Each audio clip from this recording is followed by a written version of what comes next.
কোন মেয়েকে রাস্তায় পছন্দ হয়েছে, লাইন মারতে যাবা না, সোজা গিয়ে মেয়েকে বলবা আপনার বাপের নাম্বারটা হবে কিনা। মেয়ে যদি বাপের নাম্বার দেয়, সোজা মোবাইল ফোনটা বের করে নাম্বারটা তুলবা। You just have to call her father. ওর বাপকে কল দেবা, বলবা this is Hafizur Rahman from Pabna Ataikula, I like your daughter so much, ও প্লিজ আপনি কি আমাকে আপনার জীবনে ফ্যামিলিতে জামাই হিসেবে জায়গা দিবেন। তো শ্বশুর যদি বলে আচ্ছা তুমি আমার মেয়েকে বিয়ে করতে চাও, তাহলে আসো সবাইকে নিয়ে আমার বাড়িতে ঘুরে যাও, মেয়েকে দেখে যাও, যদি খাপে খাপ মিলে যায় মঞ্জুর বাপ হয়ে যাবে। আর মেয়ের বাপ যদি বলে যে বাবা আমার মেয়ের না অন্য কোথাও বিয়ে ঠিক হয়ে গেছে, বলবা আল্লাহ হাফেজ। এর কারণ কি, কোন মেয়ের জন্য ছ্যাঁকা খেয়ে বেকা হয়ে যাব আমি পাবনার ছেলে, এটা হতেই পারে না। আর দ্বিতীয় কথা যুবকটা বলেছে হুজুর অনেক মেয়েরা রাস্তায় ঢ্যাং ঢ্যাং করে হেঁটে বেড়ায়। আমি একটা সত্য কথা বলি, যত মেয়ের চরিত্র আজকে নষ্ট হয়ে গিয়েছে তার পেছনে সবচেয়ে বেশি দায়ী তার মা। একজন মা যদি নিজের মেয়েকে মানুষ করতে পারে মানুষের মতো, ওই মেয়েটা টিকটকে গিয়ে নাচতে পারে না।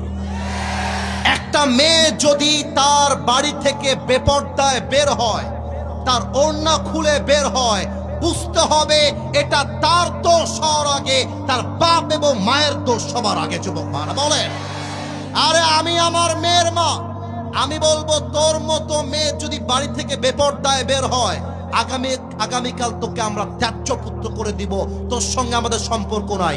এই কথা শুনলে কোন মেয়ের বুকের পাটা নাই, বাহিরে বেপরদায় ঘুরে বেড়াবে। যুবক ভাড়া ঠিক কিনা বলো। আর আমার আফসোস লাগছে বলতে, বোরকা পরলেও আজকাল দিনদার হওয়া যায় না। অনেক মেয়ে বোরকা পরেও পার্কে গিয়ে বয়ফ্রেন্ড নিয়ে প্রেম করে বেড়ায় পাবনার ভাড়া। এই সমস্ত বোরকাওয়ালি দেখলে বলতে মনে চায় উপরে ফিটফাট, ভেতরে পুরোটাই সাদর ঘাট। এই জন্য যারা বাবারা এসেছেন, যারা মায়েরা এসেছেন, মাথায় রাখবেন আমার সামনে একটা প্লেট আছে, প্লেটে বিড়ালের খাবার রাখা আছে, মাছ। প্লেটটা আমি ঢাকলাম না, আর বিড়ালকে বললাম বিড়াল তুই এই মাছ খাইতে পারবি না, কিন্তু মাছের প্লেট কিন্তু খোলা।